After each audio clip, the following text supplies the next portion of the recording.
Assalamualaikum friend. Today we will discuss about Sons and Lovers novel, and it's written by D.H. Lawrence. First we will discuss about the biography of D.H. Lawrence. D.H. Lawrence full name is David Herbert Lawrence and इसकी birth हुई थी 11 सितंबर 1885 में England में and इनकी death हुई थी 2 मार्च 1930 में। ठीक है, ये 20th सेंचुरी के मोस्ट इन्फ्लुएंशियल राइटर हैं। ये एक novelist, poet, play right, assist and literary critic and painter थे। ठीक है, देन हम बात करते हैं कि ये अपनी मदर से बहुत ज़्यादा इंस्पायर्ड थे। ठीक है, और इनके जो वर्क हैं उनमें हम देख लेते हैं कौन कौन से हैं। Literary peacock, sons and lovers, the rainbow, women in love, ये सारे इन्होंने जो है ना अपने लिटरेरी राइटिंग्स लिखी हैं और 800 के लगभग इन्होंने जो अपनी पोइम्स भी लिखी हैं। देन अब हम इनकी जो मेन करेक्टराइजेशन है उस पर बात करते हैं। तो इस नावल में जो करेक्टर हैं वो मिस्टर वॉल्टर मॉरेल हैं, गर्ट्यूड मॉरेल हैं, विलियम मॉरेल हैं, पाउल मॉरेल हैं, Annie Morel, Arthur Morel, Clara Dawes, Baxter Dawes, ये सारे इसके मेन करेक्टर हैं। ठीक है, लुसा लिली, डेनिस वेस्टर्न, ये इसके जो हैं ये इसकी माइनर करेक्टर है। ठीक है, बट इसका भी मैं आपको बता दूँ कि इसमें क्या है। सबसे पहले अगर मिस्टर वाल्टर मॉरेल की बात की जाए तो मिस्टर वाल्टर मॉरेल जो हैं वो एक इसमें फादर हैं एंड देन हस्बैंड हैं। ठीक है, हस्बैंड हैं गर्ट्यूड के मॉरेल के और फादर हैं अपने 4 चिल्ड्रन के। ठीक है, और ये एक ना तो अच्छे फादर हैं और ना ही अच्छे हस्बैंड हैं। ठीक है, इनके shiny black hair and black beard है इनकी। ठीक है, 27 ईयर्स ओल्ड के थे जब ये गर्ट्यूड मॉरेल से मिलते हैं एंड 28 ईयर्स ओल्ड के होते हैं कि जब इन्होंने शादी कर लेते हैं गर्ट्यूड मॉरेल से। ठीक है, देन गर्ट्यूड मॉरेल का करेक्टर है कि गर्ट्यूड मॉरेल एक मदर हैं, एक वाइफ हैं। ठीक है, और 23 ईयर्स ओल्ड की थी जब ये वाल्टर मॉरेल से मिली थी एक क्रिसमस पार्टी में एंड 24 ईयर्स ओल्ड में इन्होंने मॉरेल से शादी कर ली थी। ठीक है, और इनके कर्ली ब्राउन हेयर्स हैं और ये बहुत सेंसिटिव नेचर की हैं, बहुत कम जो है वो लाफिंग करती हैं, जिस बात पे जितना चाहिए उतना ही बोलती हैं और ये बहुत एजुकेटेड वे से बोलती हैं। और मिस्टर मॉरेल की जो नेचर है उसके बिल्कुल अपोजिट नेचर है, उनकी बिल्कुल डिफरेंट है, उनसे इनडिफरेंट हैं। ठीक है, देन विलियम मॉरेल जो हैं ये गर्ट्यूड और वाल्टर मॉरेल के पहले चाइल्ड हैं, सन है ये। ठीक है, बेबी बॉय हैं जो कि इनका पहला बेबी है और फिर ये बड़े होते हैं। बड़े होने के बाद ये अपनी मदर के और फादर के बहुत ज़्यादा डोमेस्टिक अफेयर्स को देखते हैं कि किस तरह वो ज़िंदगी गुजारते हैं, गरीबी की, पुअरनेस की। ठीक है, कैसे पूरी सी लाइफ होती है इनकी। फिर ये 19 ईयर्स के ओल्ड के होते हैं तो इनको एक जॉब मिल जाती है और जॉब के मिलने के बाद फिर इनको ऑफ़र होती है लंदन जाने की। ये लंदन जाते हैं, लंदन में जॉब करते हैं। देन इनका एक लड़की है एनी क्या लिली के साथ इनका अफेयर होता है, इनके रिलेशनशिप बनता है। अपनी मदर को बताते हैं, इनकी मदर कहती है कि नहीं ये लड़की ठीक नहीं, इससे आप शादी नहीं कर सकते। ठीक है, इनकी मदर इसको रिजेक्ट कर देती है और एट द एंड क्या होता है, एक स्किन डिजीज़ होती है जिसकी वजह से इनकी डेथ हो जाती है लंदन में ही। देन आ जाता है पाउल मॉरेल का करेक्टर। पाउल मॉरेल जो हैं ये इनके सेकंड चाइल्ड हैं गर्ट्यूड मॉरेल के और वाल्टर मॉरेल के। ठीक है, पाउल जो हैं ये भी अपने मदर और फादर के डोमेस्टिक जो कर्ल्स हैं उनके बारे में बहुत ज़्यादा सीरियस होते हैं, उनको देखते हैं और उन्हीं को देखकर बड़े होते हैं।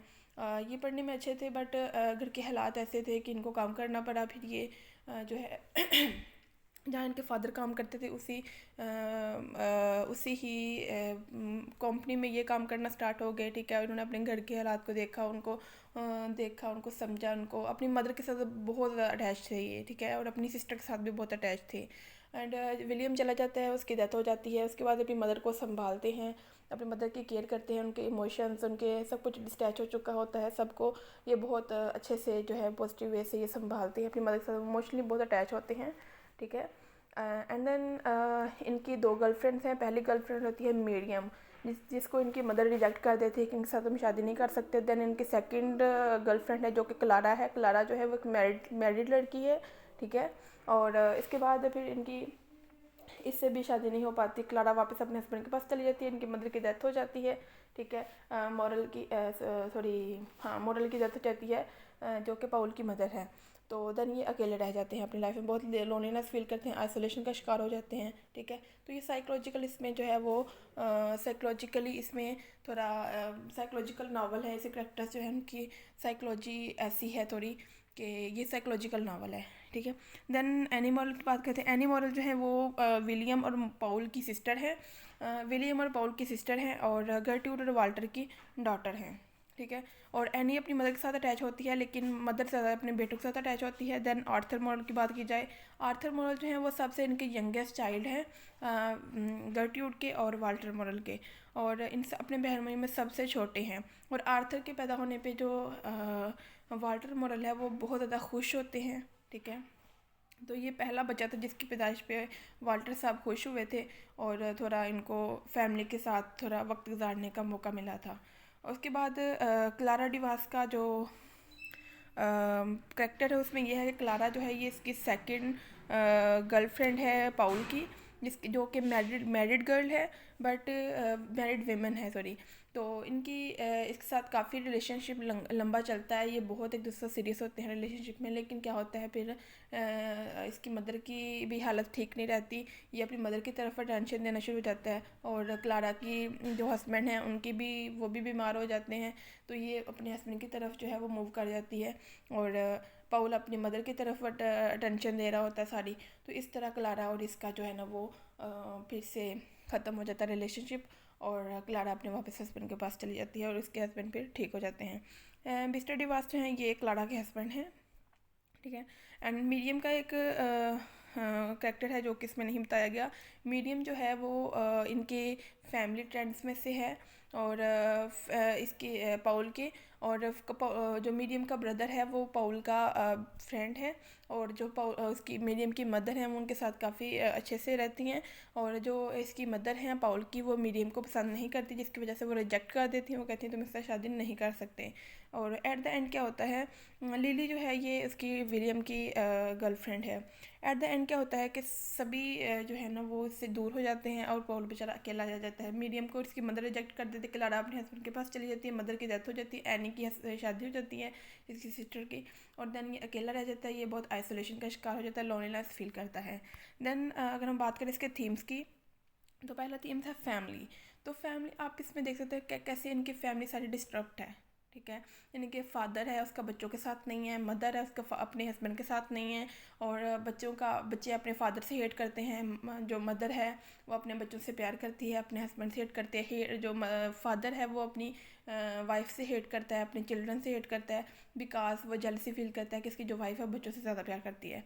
इनकी फैमिली जो है, फैमिली में क्या है ये मतलब जैसे पैट्रियोटिकल थोड़ा सा ये दिखाते हैं इसमें कि जो हस्बैंड है वो ड्रंक करके आता है और कैसे वाइफ को पीटता है, और इसकी जो वाइफ है वो फिर भी अपने हस्बैंड की तरफ उसकी यानी कि रहती है कि वो अपने हस्बैंड को फिर भी वैसे ही ट्रीट करती है एक अच्छी वाइफ की तरह। वो सब बुला देती है कि इसने कैसे इसको मारा पीटा, फिर से वो देखती है कि जब इल हुआ है तो उसकी बहुत केयर करती है। एंड देन लव आ जाता है। लव में आ जाता है कि इसमें जब इसका टाइटल है सन्स एंड लवर्स, यानी कि जो बेटे हैं उनके बारे में और लवर्स के बारे में। बेटे और उनकी लवर्स हो सकती हैं, ठीक है, या फिर बेटे ही लवर हो सकते हैं, ठीक है। इस तरह क्लैरिफिकेशन नहीं है इसकी।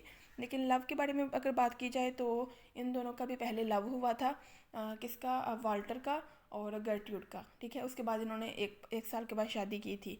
देन अगर इसके बेटों का बात की जाए तो मदर का अपने बच्चों के साथ इमोशनल जो है वो अटैचमेंट है, मदर अपने बच्चों से ज़्यादा प्यार करती है, ठीक है। विलियम के साथ बहुत प्यार था, पाउल के साथ बहुत प्यार था, और आर्थर का भी प्यार था, लेकिन आर्थर का ज़्यादा अपने फादर के साथ अटैचमेंट थी, ठीक है। बेटी के साथ इतना इन्होंने नहीं दिखाया इस नावल में, ज़्यादा पाउल और विलियम की अटैचमेंट दिखाई गई अपनी मदर के साथ। देन विलियम का लव दिखाया गया कि उसने इसकी गर्लफ्रेंड थी कौन, Annie, sorry Lily. And then Annie की जो है वो शादी की गई, तो एनी ने भी लव किया।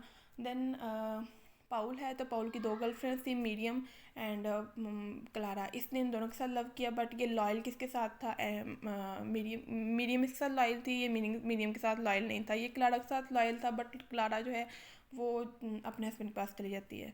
देन बात की जाए ड्रग्स एंड अल्कोहल की, तो ड्रग्स एंड अल्कोहल का बहुत यूज़ हुआ है। कैसे कि जो इसके हस्बैंड हैं गर्ट्यूड के जो कि वाल्टर मोरल हैं वो बहुत ज़्यादा बहुत ज़्यादा अल्कोहल पीते थे, ठीक है। और जब गर्ट्यूड जो है वो बहुत इल हो जाती है तो इसको नींद नहीं आती तो ये ड्रग्स, ये पिल्स का यूज़ करती है, ठीक है। एट द एंड पाउल क्या करता है कि अपनी मदर को वो पिल्स देकर उनको मार देता है कि वो बर्दाश्त नहीं कर सकता कि उनकी मदर को इतनी पेन होती है, वो अपनी मदर को पेन में नहीं दे सकता। इसके बाद मैन एंड मैस्कुलिनिटी आ जाती है। तो मैन एंड मैस्कुलिनिटी में आप इसमें बहुत क्लियरली दिखाया गया कि कैसे हस्बैंड जो है वो अपनी वाइफ से कैसे मतलब उसकी मैस्कुलिनिटी अपनी दिखाता है, ठीक है। और कैसे उसको फील करवाता है कि वो इस घर का जो है वो डोमिनेंट है, वही इसमें जो है वो वो उसकी डोमिनेटेड फैमिली है, वो इंडिपेंडेंट नहीं है उसकी फैमिली, बल्कि डिपेंड करती है उस पर, वो जैसे चाहेगा वैसे करेगा, ठीक है। और वेमेन एंड फेमिनिटी में दिखाया गया कि जो वेमेन है वो लाइक पेट्रियार्कल फैमिली सोसाइटी अपने हस्बैंड के वो उनको हदूद के अंदर रहती है। हालांकि इसमें थोड़ा मॉडर्निटी है कि वाइफ जो है वो भी पब्स में जाती है, क्योंकि ये दोनों एक क्रिसमस जो है वो उसमें देख मिलते हैं, ठीक है। मदर जो है वो बाहर भी जा सकती है लेकिन फिर भी वो सारे के सारे जो घर के बाहर वाले काम है वो नहीं कर सकती, बिकॉज कि वो उसका जो हस्बैंड है वो इस चीज़ को लाइक नहीं करता, ठीक है। और फेमिनिटी इसमें दिखाई है कि वो कैसे अपने हस्बैंड के साथ चिपकी रहती है, बेशक उसको मारता है, पीटता है, कुछ भी करता है, वो चाहती तो अपने हस्बैंड से अलग अलग हो सकती थी। जब उसको शौक होता है, उसको पता चलता है कि ये सब कुछ इसने मुझे बताया था बिल्कुल वैसा नहीं है, वो इससे अलग हो सकती थी, लेकिन वो अलग नहीं हुई बिकॉज उसके पास उसकी गोद में बेबी था विलियम, ठीक है। तो William, Paul, any and Arthur अपने बच्चों की वजह से फिर वो अपने हस्बैंड से अलग नहीं होती कि वो डोमिनेंट है, सॉरी वो डोमिनेंट नहीं है, वो डिपेंडेंट है अपने हस्बैंड की, ठीक है। देन आर्ट एंड कल्चर का दिखाया गया, तो जो पाउल है वो एक पेंटर है, ठीक है, उसमें पेंटिंग दिखाई गई, आर्ट दिखाया गया है। टेक्नोलॉजी एंड मॉडर्नाइजेशन में माइनिंग का बताया कि वो माइनिंग कंपनी में काम करता था, ठीक है। देन अगर हम बात करें इसके एनालिसिस की, तो ये एक ऑटोबायोग्राफिकल एलिमेंट्स इसमें कौन कौन से यूज़ हुए हैं। जो इसका फर्स्ट पार्ट है ना, इसका नावल का जो फर्स्ट चैप्टर है उसमें मोस्टली जो इसने बताया है अपनी मदर के और फादर के रिलेशंस का, कि कैसे वो उनके डोमेस्टिक अफेयर्स थे, ठीक है। वो सारा जो है वो इसने ऑटोबायोग्राफिकल लिखा है। इसके बाद इसने जो इसकी मदर है ना, इसमें जो पाउल की मदर है वो इसने सेम दिखाई है इसमें कि जैसे इसकी अपनी ही मदर थी, ठीक है। अपनी मदर की सेम जो है वो इसमें सेमनेस दिखाई है। उसके बाद जो पाउल है वो खुद जो है वो D.H. लॉरेंस है, ठीक है। इसने अपना करेक्टर पाउल में दिखाया गया है। उसके बाद अपने फादर का दिखाया है इसने वॉल्टर के करेक्टर में, ठीक है। देन साइकोलॉजिकल नावल कैसे है कि इसमें जो गर्ट्यूड है वो अपने वो साइकोलॉजिकल करेक्टर वो किस तरह है कि वो ना अपने हस्बैंड की वजह से ज़्यादा बहुत ज़्यादा वो माइंड मेंटली जो है वो डिस्टैच हो चुकी होती है। वो बिल्कुल भी उस तरह उससे लव नहीं कर पाती बल्कि उससे हेट करती है, बिकॉज अपने बच्चों को हिट करता है। वो उसको वैसे ट्रीट नहीं करता जैसे कि उसको उसने एक्सपेक्ट किया था कि ये ऐसा होगा, लेकिन वो वैसा बिल्कुल भी नहीं था। वो बिल्कुल इनडिफरेंट था अपने बिहेवियर से, ठीक है। वो ड्रग लेता था, वो पब्स में जाता था और बहुत कम उनको पैसे देता था। वो बहुत पूरी सी लाइफ उसने बेचारी ने आके गुजारी, ठीक है। और इसमें फेमिनिज्म साइकोलॉजिकल नावल में पाउल का अगर करेक्टर देखा जाए तो पाउल भी साइकोलॉजिकली कैसे था कि पहले मीडियम उसकी मदर को पसंद नहीं आती। उसके बाद क्लारा है तो क्लारा अपने वापस चली जाती है, मदर ठीक नहीं रहती, मदर के साथ उसके थोड़ी इमोशनल अटैचमेंट थी, ठीक है। इसी तरह विलियम है तो विलियम की जो है इसकी जो गर्लफ्रेंड होती है वो मदर को पसंद नहीं आती, ठीक है। मदर से साथ से अलग हो जाता है क्योंकि ये लंदन चला जाता है, ठीक है। इस तरह थोड़ी साइकोलॉजिकल ये इसमें कैरेक्टराइजेशन दिखाई गई है। दैन फेमिनिज्म की अगर बात की जाए तो फेमिनिज्म में ये दिखाया गया है कि जो वो है गर्ट्यूड है उसकी जो वो प्रोटैगनिस्ट है इसमें, ठीक है। साइकोलॉजिकल प्रोटैगनिस्ट है, कैसे उसके साथ उसके हस्बैंड का बिहेवियर था, ठीक है। इस तरह इसमें फेमिनिस्टिक जो है ना वो एलिमेंट इसमें दिखाए गए हैं। देन बात अगर की जाए तो इसमें वेमेन ने स्ट्रगल की है काफ़ी, ठीक है, अपनी फैमिली को, अगर वो चाहती थी वो अलग हो सकती थी, लेकिन वो नहीं हुई बिकॉज वो सोसाइटी उसको नहीं फिर वो उसको रहने देती कि तुम अपने हस्बैंड से अलग होगी, और ऊपर से उसके बच्चे भी थे, ठीक है। उसके बाद वेमेन ने एक्सप्लॉयटरी दिखाई गई है इसमें, ठीक है, वुमेन एक्सप्लॉयटेशन। उसके बाद इसमें वेमेन का बताया गया कि वो डिपेंड करती थी अपने हस्बैंड से, यानी कि उसको वो सप्रेस थी, ठीक है। देन इसकी सेटिंग इंग्लैंड की है, इसमें नरेटर जो है वो थर्ड पर्सन है, ठीक है, और इसका जो जॉनरा है वो क्या है, it is in between family drama and coming of age. Then इसकी जो टोन है वो सिंपथेटिक है। राइटिंग स्टाइल इसका पोएटिक है, स्ट्रेट फॉरवर्ड है, यानी कि इसमें डायलॉग्स नहीं दिए गए। इसमें प्रोटैगनिस्ट है वो मदर है गर्ट्यूड मॉरल, जो कि इसकी वाइफ थी वॉल्टर मॉरल की। एंड जो पॉल मॉरल है वो first little then sons and lovers second title, ये इसके 2 टाइटल हैं, ठीक है। तो ये इसके नावल थे। इसके बाद फेमिनिस्टिक एनालिसिस में क्या है, पहले मैं थोड़ा फेमिनिज्म के आपने बता दिया कि इसमें कैसे कैसे फेमिनिस्टिक एलिमेंट्स यूज़ हुए हैं।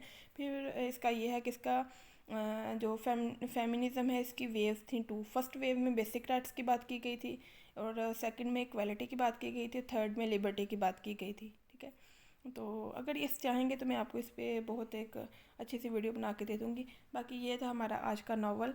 तो फेमिनिस्टिक इसमें यही है कि इसमें पेट्रियार्कल सोसाइटी का थोड़ा दिखाया गया है कि फीमेल्स जो हैं वो डिपेंड करती हैं अपने हस्बैंड पे, ठीक है। वुमेन जो हैं वो एज अदर ऑफ मेन हैं, सेम दोनों का बिहेवियर नहीं है, दोनों को सेम राइट्स नहीं मिलते। मेल जो है वो बाहर जा कमाते हैं, मदर घर में हाउस वाइफ है, ठीक है, जो वाइफ है वो घर में हाउस वाइफ है, ठीक है। और इसमें फ़ीमेल कैरेक्टर्स की डिपिक्शन की गई है, जैसे मिसेस मॉरल की थी, मीडियम की थी और क्लारा की थी, ठीक है। उसके बाद जो मिसेस मॉरल हैं वो अनसेटिस्फैक्ट्री सिचुएशन है उनकी, यानी कि वो अपनी मैरिड लाइफ से सेटिस्फाई नहीं थी बल्कि अनसेटिस्फाई थी, ठीक है। उनकी ट्रेजिक मैरिज होती है, 3 मंथ वो क्या कहते हैं खुश रहते हैं। उसके बाद लेटर ऑन क्या होता है कि उनका हस्बैंड जो है वो रात को लेट आना शुरू हो जाता है, वो देखती है कि उसका घर भी अपना नहीं है, उसका फर्नीचर भी अपना नहीं है, वो उसको मारता है पीटता है, ठीक है। उसके बाद हैवी हाउस वर्क, वो सारा घर का काम खुद करती है, बच्चों को भी संभालती है, काम भी करती है सारा, ठीक है, स्ट्रगल करती है बहुत ज़्यादा अपने बच्चों के लिए, अपने हस्बैंड के लिए। देन इसमें सर्चिंग फॉर सोल्यूट, इसी में बात की गई है। देन एबनॉर्मल लव, तो garden spiritual love, feministic tendency and carnal love, frustrated ending. Frustrating ending ही थी कि जब पाउल से सभी इधर उधर हो जाते हैं, सब चले जाते हैं, तो बेचारा एंड पे अकेला रह जाता है, ठीक है। तो ये था हमारा आज का नावल। मुझे उम्मीद है कि आप सबको समझ आ गई होगी, लेकिन फिर भी अगर आप लोगों को कोई भी इशू हो तो आप मुझे कमेंट सेक्शन में पूछ सकते हैं। अगर कहीं तो मैं आपको इस दोबारा वीडियो बना के सेंड कर सकती हूँ, आप मुझे कमेंट सेक्शन में बता दें। एंड अगर आपको वीडियो बहुत पसंद आई है, अच्छी लगी है, ठीक है, अगर आपको समझ आई है तो मेरे चैनल को सब्सक्राइब कर दें, लाइक कर दें, एंड देन अपने फ्रेंड्स के साथ शेयर कर दें। थैंक यू, अल्लाह हाफिज़।